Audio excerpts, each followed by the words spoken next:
Hi, Paul. Before we get started, this is a fresh take. I'm Mark Pennell. That's Paul Sartorelli. He's the lead pastor here at Trinity Church in Mentor, Ohio, on the shore of the Lake Erie. I wonder if your name used to be, I know you're not, but your name almost looks Italian. If you just put a vowel at the end, it could be Sartorelli and Pinelli. It's Welsh. Okay. So it's about as far from Italy as you're going to get. Besides, do I look Italian? Well, Italians don't necessarily have a look to them. You do. You have the dark hair, brown eyes. But there's a lot of blonde and blue-eyed Italians, you know. There's a tennis player right now called, his funny last name, his name is Sinner. Oh, no. Sinner. He is from the northwest of Italy, near France, actually. And so his name and his appearance don't make you think Italian. Wow. But you know he's a sinner. We all are. Yes. Welcome to Fresh Take. You are a sinner. Thank you for watching. But I got one for you. Before we get started, I have to see if you can recognize these lyrics. Knowledge is a deadly friend if no one sets the rules. You always quote Beatles music. King Crimson, Epitaph. Yes. Yes. It's a great song. Yes. We're just going off on a tangent here because Greg Lake wrote this. He used to be in Emerson, Lake and Palmer, but before that, it was King Crimson, and it's an amazing song, Epitaph. Yep. Just thought the reason I bring that up is, remember the opening lines? The wall on which the prophets wrote is cracking at the seam, and then the I don't even know where you're going with that, but the confusion will be my epitaph. And in many ways, I don't even know if that's what Lake meant, but when the words of the prophets are no longer received and instead cracking at the seams, confusion will be the result of a society. And we're living in the midst of that society. Well, that's the reason I brought up that lyric, is because we have all this knowledge. We claim to be wise, and we're just as messed up, if not more so than ever any time. Yes. Without the rules, the knowledge without the rules. That's good. That's good. And we have to have You should be a preacher. That's a really good bridge. Well, thank you. I think I'll do that. Can you imagine me on? You'd be awesome. No, I wouldn't. For half the time, I'd be crying anyway. That's fine. All right. Anyway, a little bit of history about the 8th commandment. Don't steal. Do not steal. Don't steal. If you're watching this program, we're doing the 10 commandments, and we're telling you, don't steal. And just a little teeny bit of history. In society, someone who stole an animal, he would have to pay the owner 10 times the animal's worth. Sometimes it could be as much as 30 times the animal's worth. And kind of in the debtor's prison idea, if they couldn't pay it, they could be stoned to death. Wow. But if they stole it, sometimes it was because they needed it, I guess. Mm-hmm. Debtor's prison. You can't pay back your debt if you don't have time to work on it. I like this one. A woman who had stolen from a neighbor could be ransomed by her husband, and even then her ears and nose could be cut off. What do the ears and nose have to do with stealing? I don't know. But in 2019, in Iran, a man's fingers were cut off because he stole. That's according to the BBC, folks. Yeah. Wow. In the United States, every 3 seconds, a stealing of some kind happens. And that's funny, too, because thou shalt not steal. You're going to get into this in more specifics. That encompasses a lot. It sure does. Like, I stole this pen. Did you really? I don't know. This is my Mont Blanc. Don't steal that. This actually is from American funds. I don't know where that came from. But anyway, so it does sound pretty straightforward, doesn't it? Don't steal. Don't take what's not yours. I mean, we could just end there and the show's over. But if you really think, there's a lot of ways you could go with that. Mm-hmm. Do you steal time from your company? How often are people sitting at their desk playing word games or whatever? Mm-hmm. I heard a sermon the other year. The guy clearly stole it, at least a good part of it, from Swindoll. It's like, wait a minute, I've heard that before. And then my mind started going, and it was like, oh yeah, that's where I heard it. Oh my gosh. So So stealing can be taking money. It can be taking ideas. If you're a writer, it can be plagiarism. If you're a citizen, it can be tax evasion. Can it be, right now, as we're recording this, we're a couple of weeks ahead of you. My car, unfortunately, takes high test. Does it really? It does. Oh. What is that, $19 now? Just about. So is price gouging, is that stealing? I mean, you could go all kinds of places. Yeah, you had much more than that, but I want to start off because mine are less interesting. It's the secret moving of boundary markers, the use of false measures and balances, the selling of inferior products. That's a lot of laws. That's being broken a lot. Yes. And charging of interest, which I found interesting. That's early in biblical times, you were not allowed to charge interest. But in these inflationary times. Usury, they called it. Oh, is that what it was? In these inflationary times, though, with 8% inflation, that means when this person pays you back, it's worth 8% less. Yeah, I know. Right?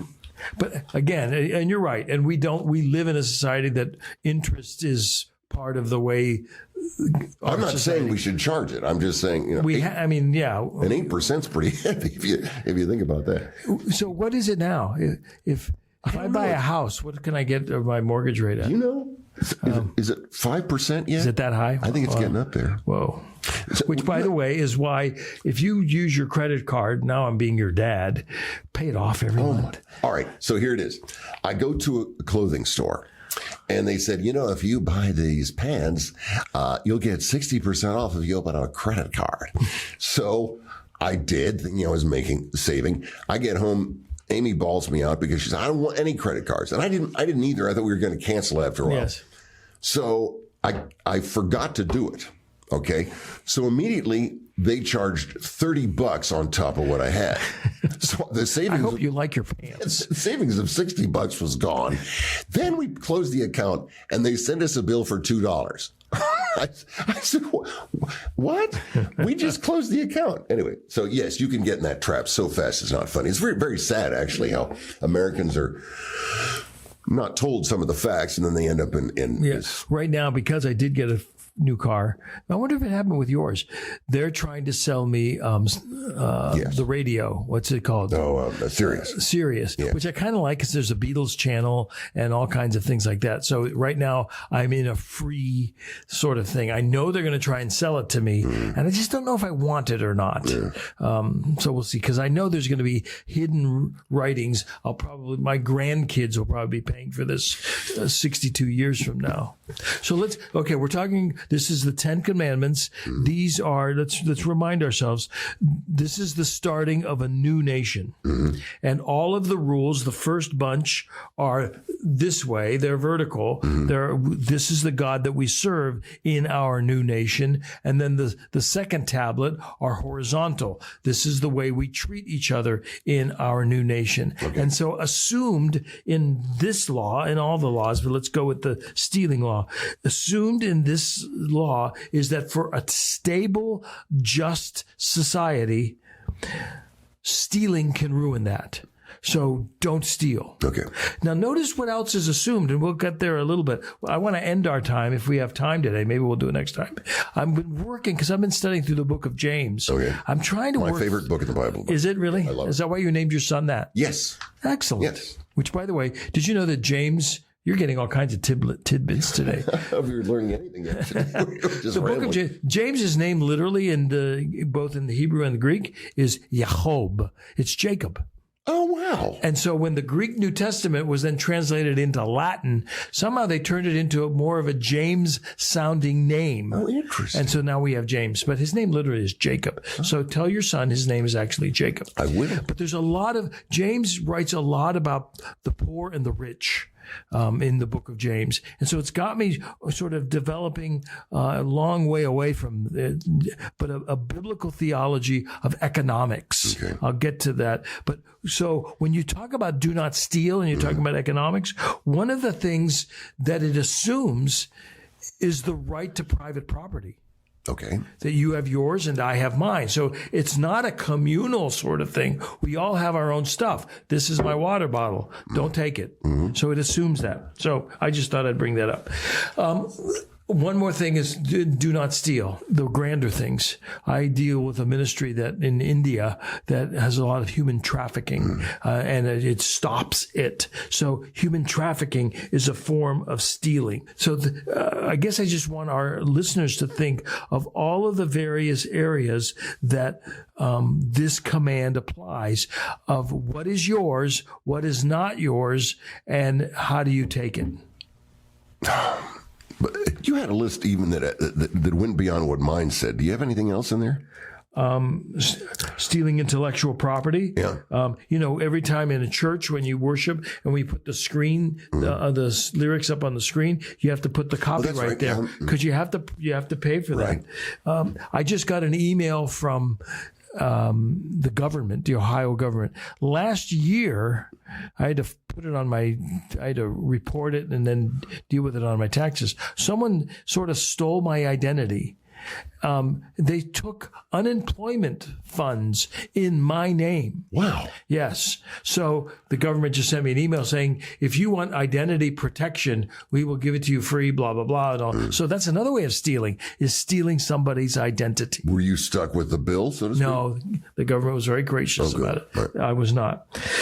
One more area of stealing, and then I want to get to the New Testament, which the Apostle Paul says something really clear that I want us to talk about. And it's this. Jesus taught us to pray, give us this day our daily bread. Okay. And so part of the command of stealing has to include the idea that even though this is mine, I'm to love you and my neighbor, and I am to give you. If this is our daily bread, it's also yours. Okay. So when I don't give you what you need, I'm stealing from you. John Chrysostom was an early church father, and I just listen to what he says here. Not to enable the poor to share in our goods is to steal from them and deprive them of life. The goods we possess are not ours, but theirs. That's an interesting concept. Yeah. Okay, this is mine. It has my name on it. And yet, in God's economy, as a generous, gracious person, I need to give it to you if you need it. There were even laws, Paul's definition, but Old Testament laws called gleaning laws. Okay. So if you had a field and you harvested the field, you were to leave the edge of the field unharvested. In other words, don't take it into your barn, because the poor in your community are legally allowed to glean from your field. That's the way you give. Isn't that cool? That is wonderful. Similar to that, talking about stealing, you brought it up. If you are not tithing, if you are not giving of your goods to the Lord, what does it say? You're stealing. You're stealing. That's right. The withholding of tithes and offerings is said to be robbing of God. Wow. It's an interesting thing you bring this up. I've never, as I've said before, I've never forgotten what it was like to be a non-believer. As a pastor who depends on people's tithes, to have your Rolls Royce out in the front yard.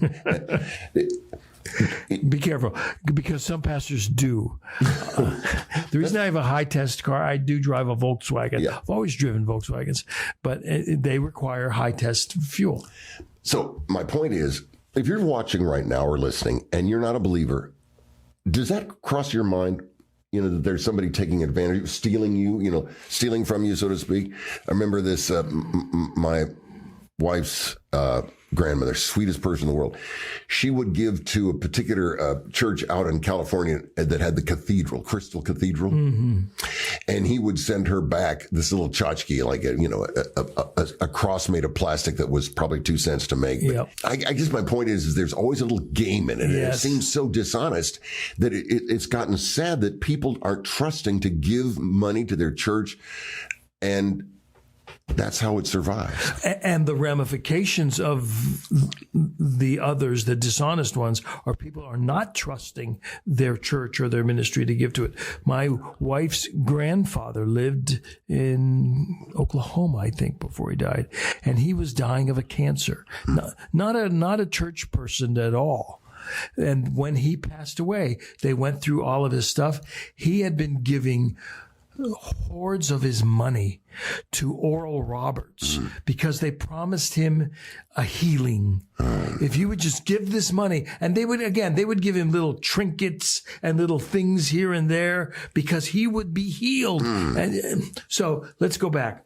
God does call his people in the Old Testament tithing, in the New Testament generous giving to the faith community so that the faith community can do, in a sense, its work. And so in the New Testament, let's say in the 21st century, the giving of your gifts to your church, it ought to include, certainly if there are staff members, it ought to include them, but it ought to include if they've got a building. But a key amount of that, I know good church staff, they're trying to get that money out of the building. How can we bless our community? Right. How can we bless our cities? Right. How can we bless the world? And so in a sense, your giving, and I'm grateful that we still have a government that allows us to give and we get tax breaks for it. But your giving ought to be investing into the work of Christ and into his kingdom, what he's doing in the world around. I hope you can trust the church that you're a part of that's doing that. To go back to what you said,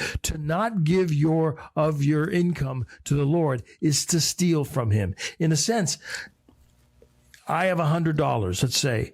The Lord says, I own your $100. That's right. He owns That's right. it. It's his money. And 10%, that's a round number, but I'll use it since that's the tithe. 10% automatically goes to him. He leaves it up to me and my wisdom and my discretion how I use the other 90%. Right. I would recommend, if that's what you do, give 10% to the Lord, give 10% to your savings account, and live off the 80%. Okay, what you got? And then I want to go to Paul. Oh, you do? Well, then go on to Paul, because I wanted to end with the story of. Okay, so a couple of things before we end. Here's what the Apostle Paul says in the book of Ephesians regarding stealing. He says, let him who stole steal no longer. This is Ephesians 4, verse 28. Let him who stole steal no longer, but rather let him work, working with his hands or doing what is good, right, so that he may have something to give him who has a need. So I got three things that I just want to say regarding this. Let him who steals steal no longer. First of all, stop stealing. If that's you, if you steal from your office, if you steal time, if you're not giving to the Lord, if you're a thief and you're listening to this program, God loves you and wants you to stop stealing and know that Jesus died for your sin of stealing. So, number one, stop stealing. Number two, do something useful. That's what he says. Steal no longer, but let him work with his hands, do what is good. Do something useful. And I'll say this again, I'll be your dad. The world, your parents, your government do not owe you a living. It's up to you to figure out, what can I do? Let me do something, and may it be useful to my society, to my community. Stop stealing, do something useful. And then he says, do something useful that he might have something to give to the one who is in need. Stop stealing, do something useful, and start sharing. Give to the one who's in need. This isn't socialism. This is voluntarily giving of what you've got to help other people who don't have it. All right. I learned this from someone and I love it. You want to help somebody. I'm leading somewhere with this. You want to help somebody and they don't want to take it. Oh, no, you don't need to do that. If you want to loan money, okay, I'm going to loan you some money. Oh, no, you can't. Even though they need it. And they're saying no. You say to them, don't deny me the joy of doing this for you. In other words, if you are working, if you are doing these things, these are biblical, because God is saying, if you really do these things, you'll find satisfaction. Yes, you really do. You'll find value in yourself. Yep. Generosity is its own reward, isn't it? Yes, it really is. It really is. And if you're a generous person, you know what I'm talking about. If you held things tightly, I encourage you to give it a shot, give it away, and watch the joy that comes from it. Before you get there, can I just do one thing? Sure. Because the audience of Fresh Take are our friends. I'm just beginning to work on a philosophy of Christian economics. I said at the beginning of the program, that's not socialism. Extreme socialism says the poor are always the oppressed and the rich are always the oppressors. Okay. There's a wee bit of truth in that. The problem is the always. James does that. James will talk about that. That's extreme socialism. Extreme capitalism, the poor are always the lazy and the rich are always the hardworking. Again, there's a little bit of truth in that. Proverbs talks a lot about the lazy, the sluggard. Right. Are you a sluggard? They're lazy. I mean, have you ever seen the to-do list of the sluggard?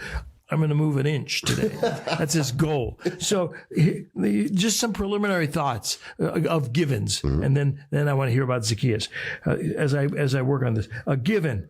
People are sinful, and their sinfulness will affect their use of money. People are sinful. Second, work is good. These are all biblical observations I make. People are sinful. Work is good. It is. It's good. It's not, I got to go to work.